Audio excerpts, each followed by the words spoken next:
What's going on, everyone? Welcome back to Musty Gaming here, and today we are here to take a look at May's account, as we have one of the most stacked early accounts we have ever seen on this channel, while also giving a little bit of account coaching for May, as May has some great plans for this account. Now, without further ado, let's just go ahead and jump right to this. May is currently at Kingdom 3961, and is sitting at 24.5 million power, as well as 6 million kill points. And you might be looking at this and like, oh, well, that's not really too impressive. Well, guess what? May's account is only 18 days young. That's right, 18 days young and sitting at 24.5 million power. And that actually puts May's account at the very first place in terms of individual power for May's Kingdom 3961. And, just to give you a little bit of perspective for the comparison, we are currently at 3950, which is about twice of the age of this kingdom. And we only have like 3 or 4 people that are actually over 24.5 million. And I think our number one player, Sukuna, is around 40 million. And everyone else is around 20 million. So, yeah.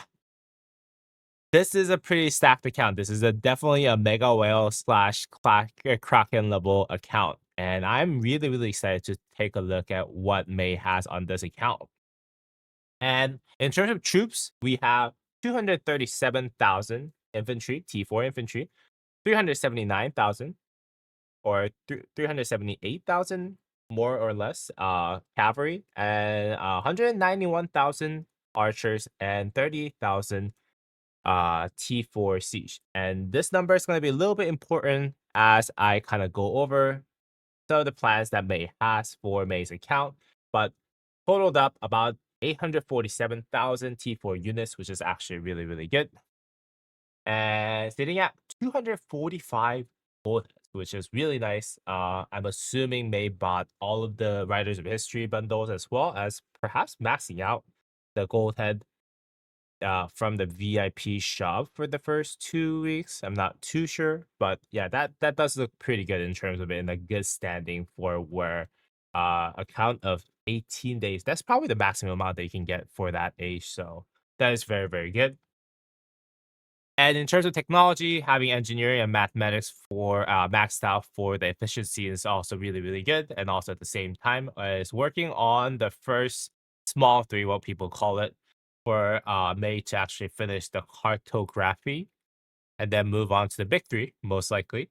But does have the main troop, the cavalry's technology kind of maxed out for the T4 units, and have the big 3, 554, which is really good as well. And in terms of speed ups, sitting at about 74 days of universal speed ups, 4 days of training speed, 32 days of research, and then 27 days of building speed ups, which is pretty nice for a count of this age. And featuring also the first place that May has gotten in the Mightiest Governor event. I don't know which one May has focused on, but it looks like 7.4 million power. Points were really good, and then that has resulted in 128 sculptures of Julius Caesar's sitting in the bank, which is also good and bad, and I'll explain a little bit of why that's the case. But yeah, and that's basically what May has, with about 94,000 gems sitting in the bank, as well as some resources sitting in the bank as well. Now, May has expertise Minamoto, which is really nice, especially considering the fact that May is a cavalry main. Expertise Minamoto does go a long way for KVK 1 and KVK 2 for cavalry main players. As well as the equipment. I think equipment I understand, because I don't think you can actually get legendary blueprints at that young of a kingdom's age. As far as my experience goes, I think 3950 got really lucky with the latest, what's this called? The hammer event from the Thanksgiving event. So we were able to get some legendary blueprints for those, but then again, yeah. Right now, I'm assuming May has not had a chance to come across any equipment events, so having no legendary equipment is fine, I believe, and is expected. And then has Charles Hotel 2111, which is good.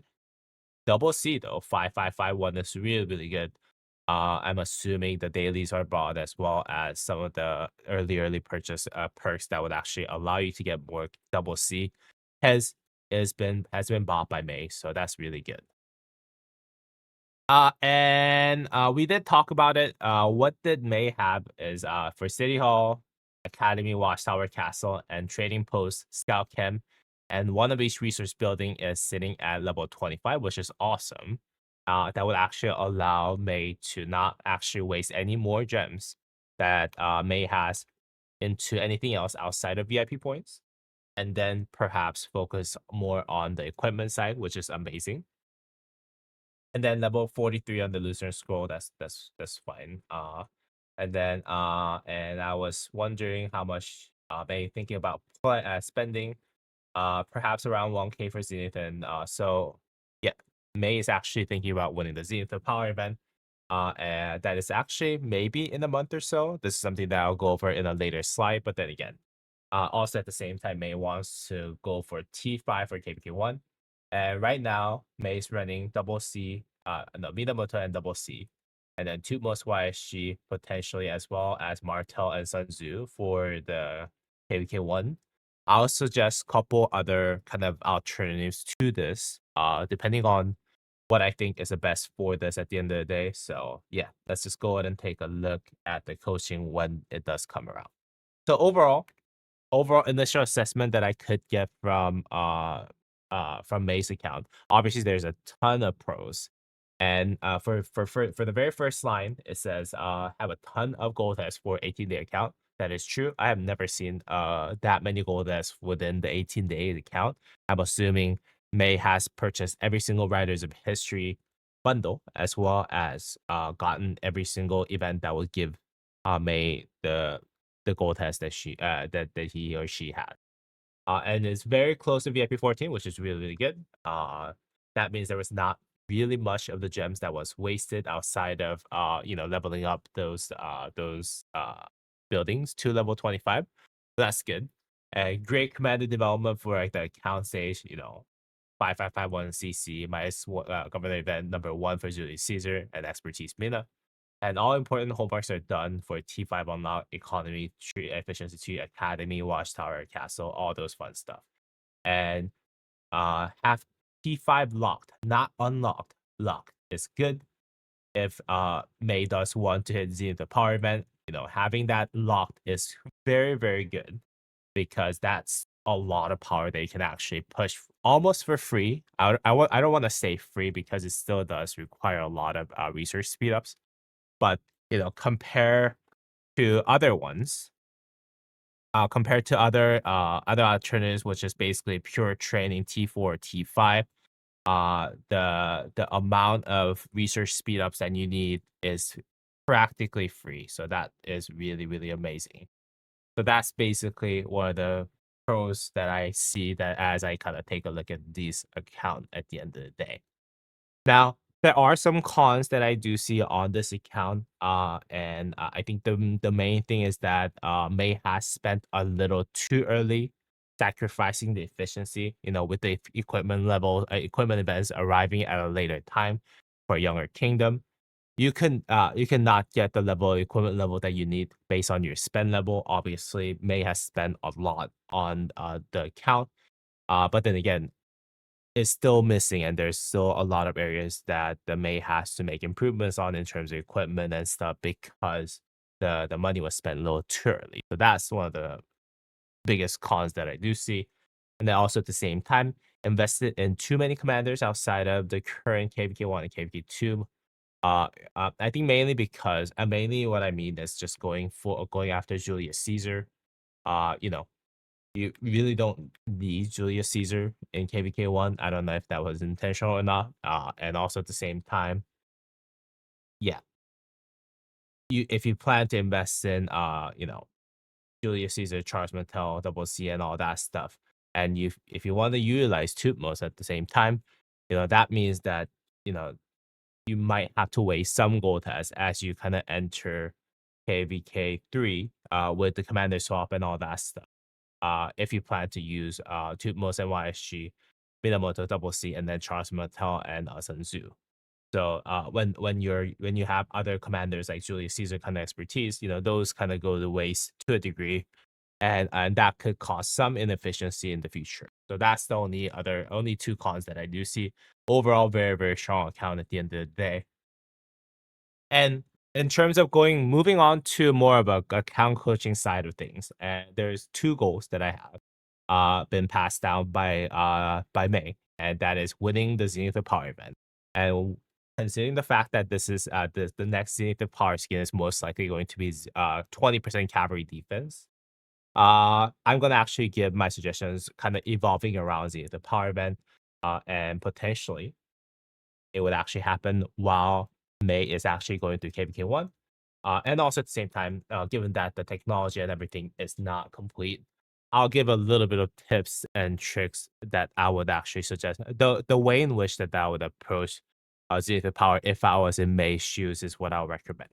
And now for KVK1 T5 unlocking, I'll provide direction with the Cav Zenith Power in mind, meaning that I'm assuming that you're going to use Cavalry as your main troop type, which is what May has shared with me. But then again, given the fact that Cavalry is the power event, 20% Cavalry defense is a huge, huge buff. I'll prioritize my suggestions focused around utilizing more Cavalry than other troop types at the end of the day. And if your priority is getting Zenith Cavalry skin, I would highly recommend that you save T5 unlocking until Zenith the Power event, unless the war happens before that, which I think is unlikely. Now, let's just first take a look at Zenith the Power schedule that we have seen so far.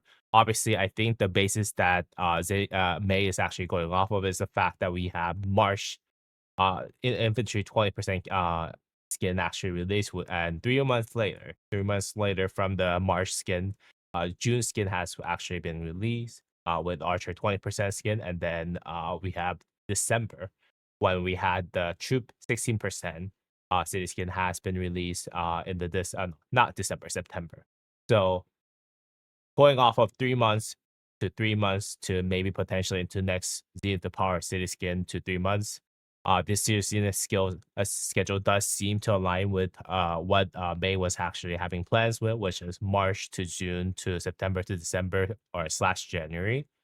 So if you do get another City Skin, yes, it does look probable that we're gonna have another Zenith the Power Skin around December and New Year timing.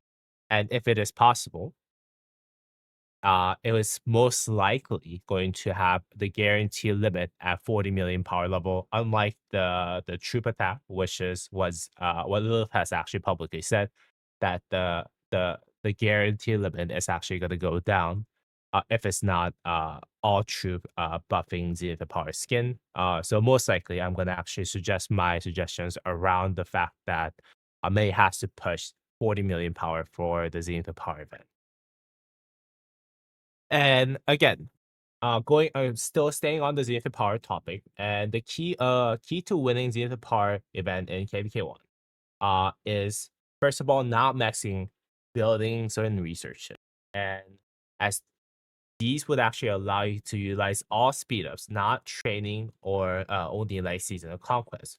For example, all the players like myself who is in Season of Conquest, uh, probably already have all of our buildings kind of maxed out by the time that we have met our first Zenith that we can actually push for.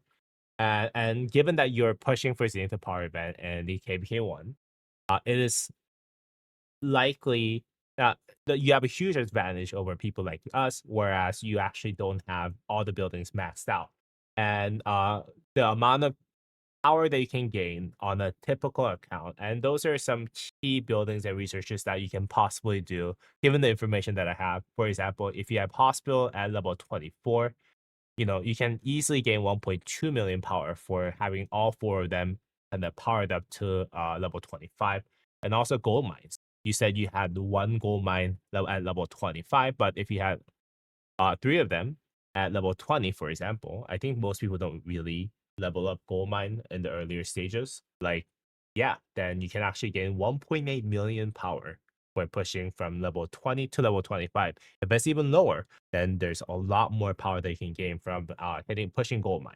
Not the other ones so far, so much because I think gold mine gives you the most amount of power. But yeah, the gold mine from level 20 to 25 does give you a lot of power push at the end of the day. And if you haven't upgraded your wall, which I think a lot of people actually forget to upgrade their wall to level 25. But yeah, if you forgot to upgrade your wall, maybe it's a prerequisite for Academy. I don't know, but that's also 0.55 million power. And then the big three researchers at level 9 to 10. You currently have them at level about 4 to 5 ish. Yeah, if you actually push out the big three researchers, that's from 9 to 10 and 9 to 10 only, not from 5 to 10 like you have right now, but 9 to 10. Those are all 2.9 million power. And if you unlock T5s altogether, they're all 2 million power. So about approximately reasonable amount of power push that I can suggest that you can get easily from researchers and buildings around 8.4 million power. And also at the same time, I would say train as much T4s as possible. You know, as you're kind of in the pre-KVK stage, you still have to do daily trainings, right? Uh, just for reference, it doesn't make sense for you to train T4 during Zenith the Power Band and then train T4 to T5. That does not work. But if you had a lot of T4 kind of trained in reserve, for example, if you're doing Alliance Mobilization event, for example, and when you're doing train your troop event, just make sure you train T4s, not T5s. Hopefully you don't have T5s even unlocked so that you can actually get some free Zenith the Power points for that. But yeah, just make sure you train enough T4s so that you have a lot in the reserves. And at the 100% training speed, which is with Germany and Training Buff and Duke all combined together, I believe 100% or 105% is a maximum amount that you can get if you get the 15% rune. Uh, T4 to T5 is for 1 million power gain. You only need to spend 38.5 days of speed up, but you need T4s already trained, otherwise not useful.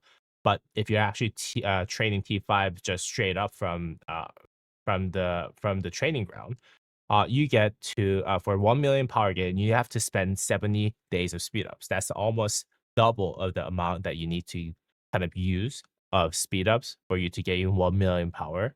So yeah, having a lot more T4 reserves help. Obviously, that has helped me get my Zenith Power skin for 15% cavalry health skin.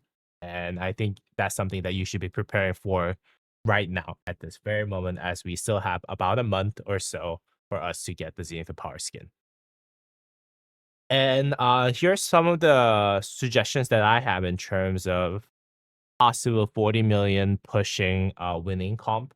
And we don't know how many people are going to push within your cluster for Zenith Power event, but I'm just going to assume that you will have to push 40 million power, just in case, just so that you have that guaranteed and you have that in mind. Obviously, this could very well be about 20 million, 30 million, given that it is not universal power, universal stat buff like the 16% attack buff was, city skin was. But then again, just to give you a little bit of idea, and let's say you actually have 3 million T4s kind of trained up in the reserve. You right now have 845,000, and I'm assuming this is actually not too crazy.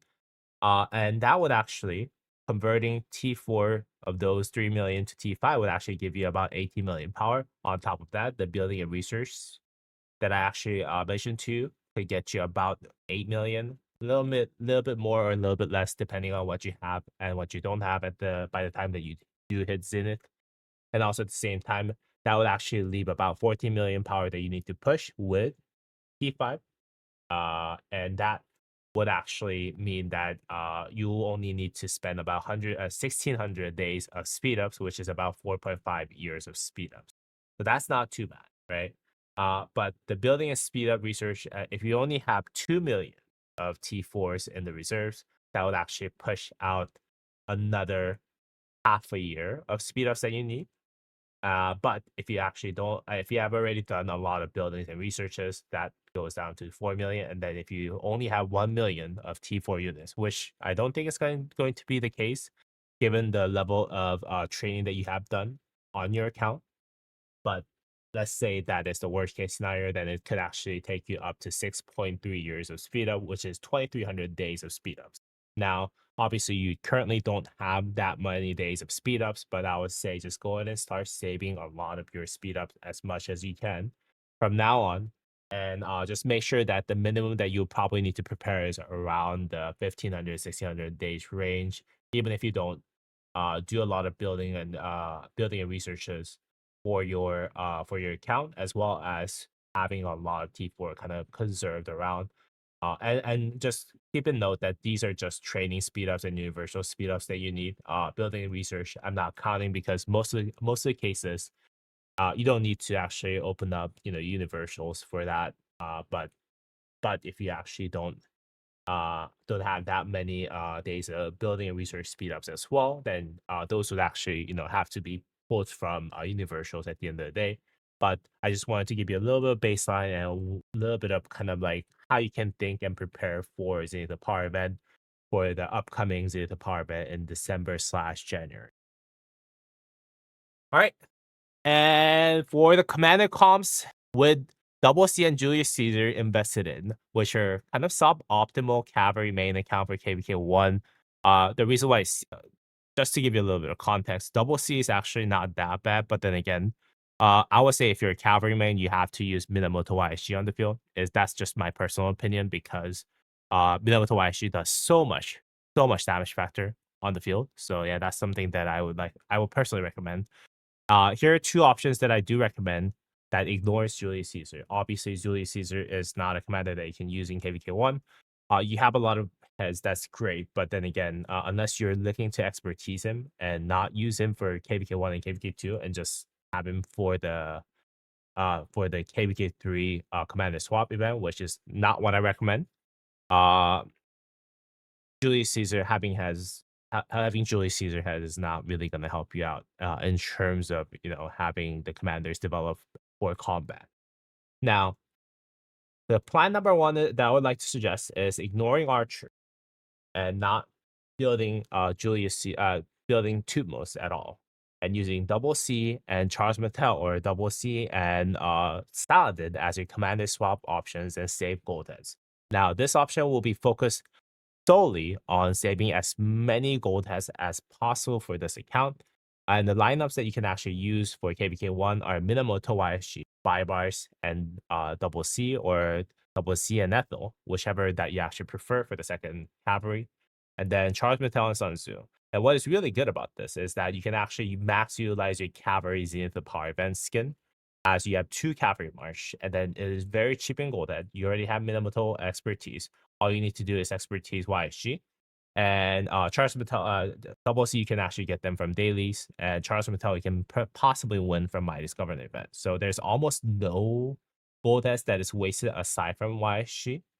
But you cannot utilize the best troop march of each kind. Like Tutmos YSG is the best archer troop that you can possibly make. So yeah, so that's basically the only downside of this. But then again, personally, I think this is probably the most cost-effective plan that I can suggest, alternative to what you actually originally had planned, which is also really, really great. Using Tutmos and Double C as your commander swap is what I would actually suggest for your original plan. Line up Minamoto plus Bybars or CC. Minamoto and Bybars is probably going to outperform on the field when you are fighting in a bigger ball. But if you're going 1v1, you can also use Minamoto Double C. That's fine.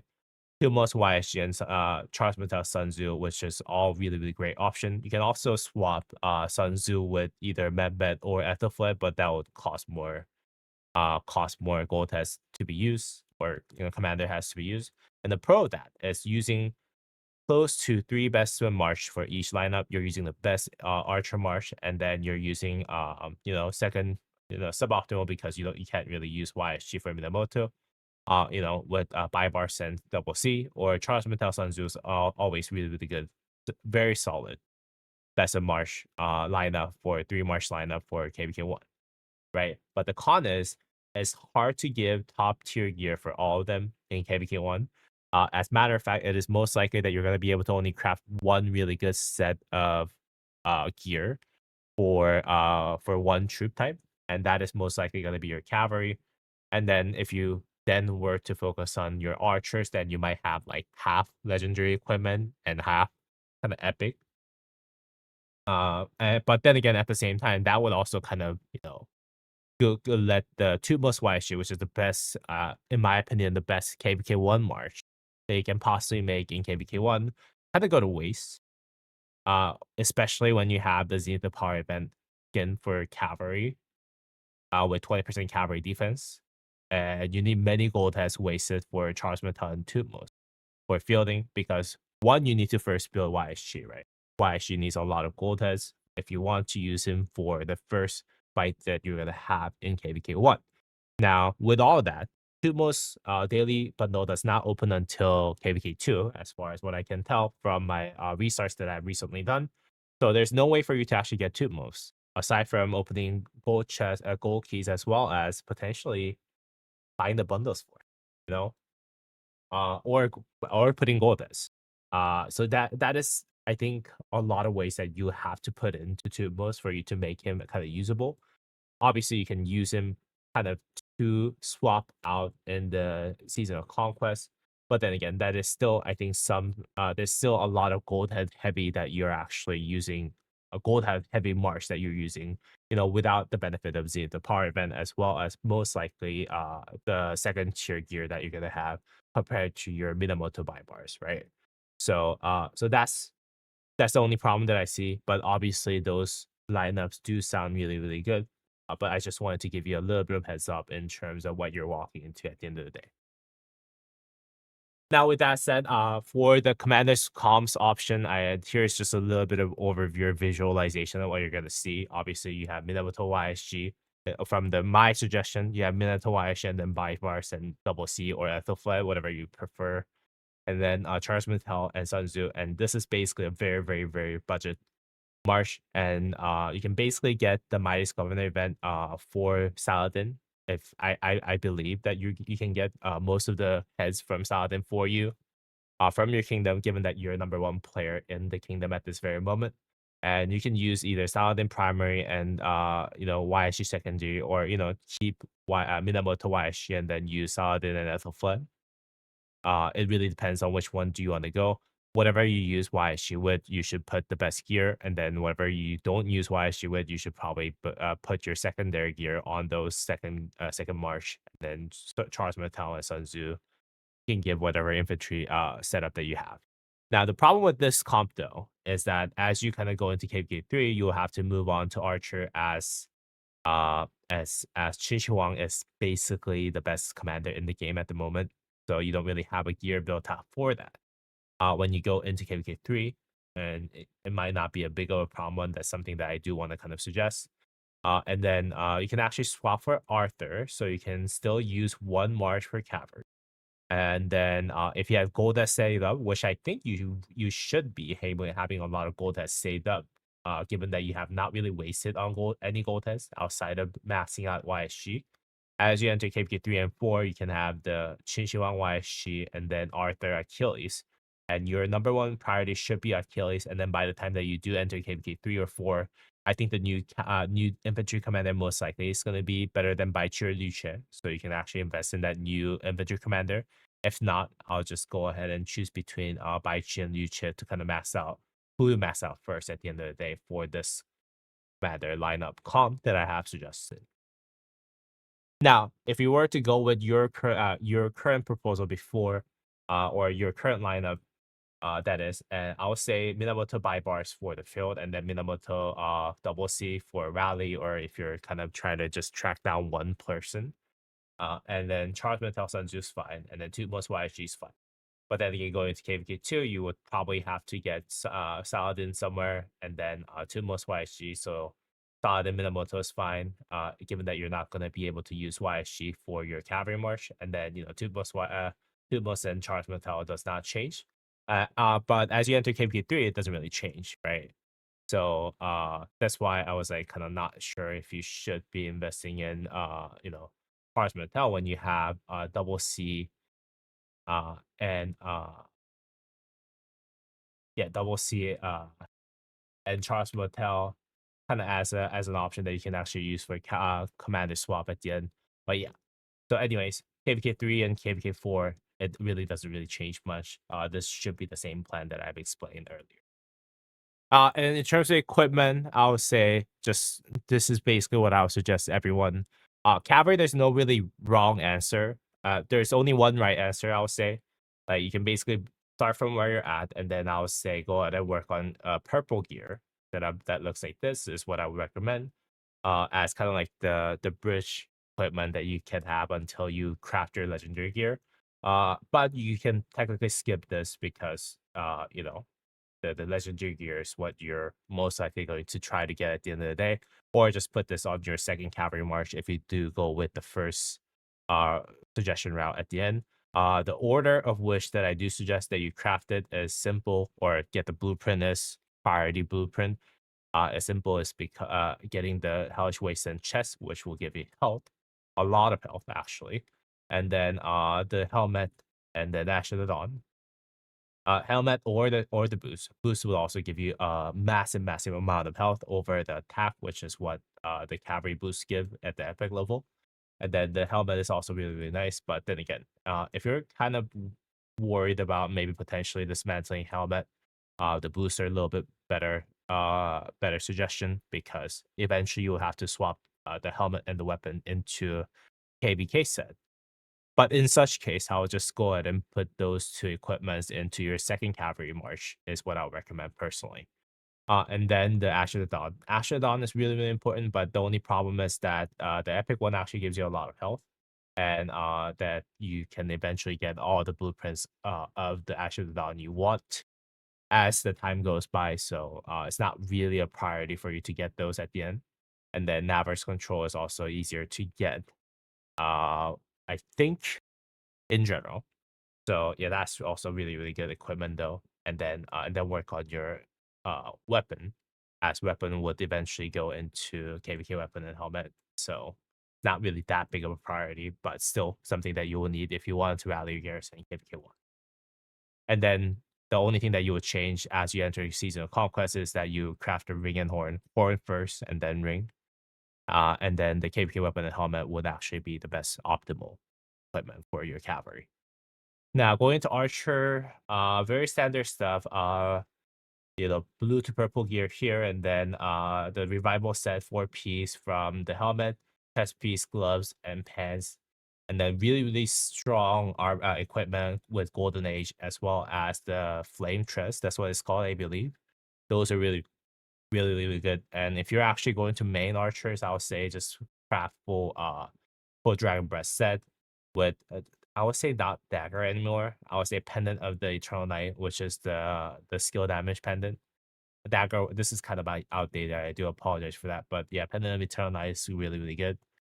Let me just go ahead and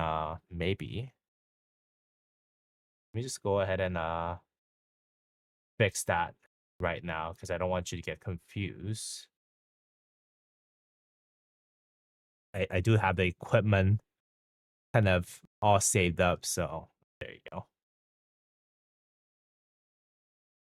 Yeah. Yeah, I do not want to give you the wrong idea. So yeah, and then Eternal Night and the what's this called? The drum is really probably the really good option for archers. And then you can potentially convert the KBK helmet a weapon, as well as the ring and horn. If if you're using your Wang, you can actually use Pendant of Eternal Night as well. I'm gonna go ahead and put that up there as kind of your potential alternative. And also at the same time, for conditional rally best, you have this setup right here. I heard that this actually could be the best set for conditional archer rally or garrison setup. But I think lately, because we do so much skill damage, the 4 piece dragon breast set is probably the safest set that you can go, even if you're rallying a garrison for archers. But that's what I would suggest for archers. And equipment for infantry is really complicated. Obviously, there's the blue set, purple set, and then there's actually the budget set for a mix of legendary and purple. And this set is really good because of a couple of things. For one, you can get Hope Cloak from Lucifer Scroll. all you need is the gloves and the boots for this, and then you can get the shield, which is actually really good until you actually move on to legendary piece. And then the Kavarok's pants are actually arguably better for critted versus uncritted Eternal Night comparison. So this is actually really good setup too. And then move on to non-KVK meta set. This is basically what most people actually like to prefer to use. And then into Seasonal Conquest, the field meta currently is right here. And then if you're thinking about rallying your garrison with equipment for rallying garrison for infantry, this is technically the best setup that you can possibly bring into the field, into the rally or garrison for infantry garrison or rally lead. With Hope Cloak and Sacred Crisp and 2 pieces of Glorious Goddess sets with KVK weapon and helmet and ring and horn. So that's the best set that you can possibly make for infantry. Armament, there's not really much to it. Whenever you enter KVK2, get 1 smite formation, get 1 combo formation, and 1 skill damage formation, and set on dispatch. And try to focus on your main troop type. In your case, it's going to be combo formation. It's kind of weird going into KVK2, working on your armament, just because of the fact that it is very not recommended for you to utilize the combo formation. Just use it for the stats for now, and then as you enter KVK3, you'll be able to kind of use those on things like Arthur Achilles. So I think of KVK2 as just a little bit more of a building block than anything else for your armaments for your cavalry main. Currently, it's now Pincer, Delta, and Wedge, but it could be very, very different by the time that you do enter KVK2. So just keep that in mind. Just don't think of this as your Bible. Just come back to me, ask me questions if you have any questions about armaments and what you should be focusing on. If you're opening boxes, I would say just go ahead and open boxes for combo, so that you can get the mileage out as much as possible. For the mileages, though, I would suggest that you actually do focus a little bit more on the instrument or emblem. I would personally suggest instrument for all 3, so that you can get potentially into butterfly effect for delta formation, and also at the same time for smite / pincer formation. The second armament slot, which is going to be instrument, does have the best kind of quality and the buff that you can get, buff / debuff that you can get from the legendary inscription. So yeah, I would say inscription first for the pity that you'll have, and then kind of work on the emblem is what I would recommend for most people for armaments. All right, that's pretty much it for what I have for you today. I hope this was really helpful for you, May. And I did try my best to kind of, cover everything that we did talk about and everything that I see on your account. Hopefully this was a great, great video for you, as well as everyone else who's watching this at this very moment. Hope you guys enjoyed today's video. If you guys did, please go ahead and drop me a thumbs up and subscribe to the channel. And as always, I'll see y'all in the next video, guys. Peace.